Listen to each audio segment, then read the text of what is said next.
Hi everybody, this is going to be a quick video about Domain 3. Same like Domain 2, I'll be just talking a little bit about what I would look for in an effective teacher's classroom, and then see a little bit about what a teacher might do to score minimally effective or highly effective. So starting with Domain 3, which is communicating with students in a manner appropriate to their culture and level of development. So this one is kind of about two things. It's both about you being clear with what you want from students, and also about whether what you want from students is appropriate to their level of development and who they are. So you want to make sure that you've got things posted like the learning outcomes, so the objective, as well as this piece here that says that it must be referred to during the lesson. So when you are teaching your lessons, you want to make sure it is a best practice to call out what the objective for the day is before beginning the lesson, so that students understand what it is that they're supposed to achieve during the lesson. You want to make sure that you are using language that is clear to students and checking for understanding to make sure that the students know what it is that they are supposed to do. You want to do that before you release them to do anything. You also want to have appropriate scaffolding. So the lesson should not be way too easy, way too difficult for students.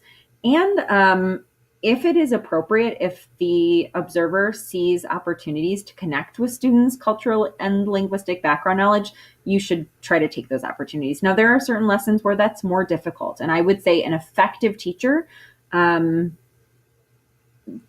go way out of the way to do that. However, when you want to move into highly effective, that's really where your evaluator will be looking for those intentional connections to students' cultural and linguistic background knowledge. So you've got opportunities for students' identities to be part of what is being learned. This is just like Domain 2, where all of the highly effective characteristics are really where the students start to take ownership over things. So that's true here as well, that students are interacting with each other and giving each other feedback about what it is that they're supposed to be achieving in this lesson and whether they think their peers are achieving those things. Moving into 3B, so this is all about questioning and discussion techniques. So an effective teacher here, in my eyes, really needs to have a lot of opportunities for students to be answering questions. And those questions need to be at varying levels of difficulty, and they also need to be pre-planned. So it should have been thoughtfully designed. If your lesson is about a particular objective, like analyzing, looking for figurative language in a poem, the questions should really align to that. It shouldn't be obvious that you're just sort of coming up with questions on the fly that may or may not be really leading students or leading you to get the evidence you need to tell if students met the objective for that day. In order to not score in the effective range here, what you might be doing is only calling on volunteers or only using whole class questioning. So never allowing student-to-student interactions and only calling on a few students because it takes a long time to call on students in the whole class setting. So using those student-to-student opportunities and walking around and listening to what students are saying, that's more effective in this element. Moving into highly effective, the words that stand out to me here are student-led discussion and debate. When you get students to respond thoughtfully to one another, and when the questions are rich enough and deep enough to allow for that discussion and debate and students really taking ownership, that's the highly effective teacher in this element.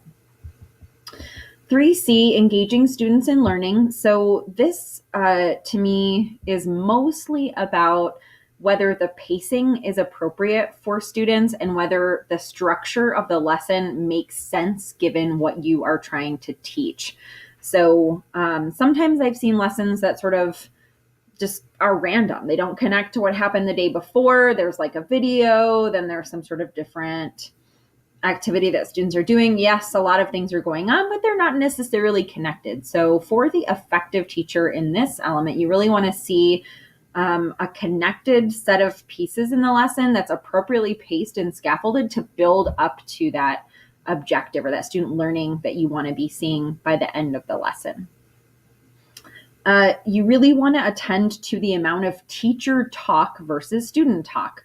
We obviously want to see a lot more student talk in the lesson. So just like I said in the Domain 2 video, lectures do not fare well at all in the NM Teach rubric. You really want to be providing those opportunities for you to do maybe a mini lesson, but then to give students an opportunity to talk through, interact with the information that you've shared with them.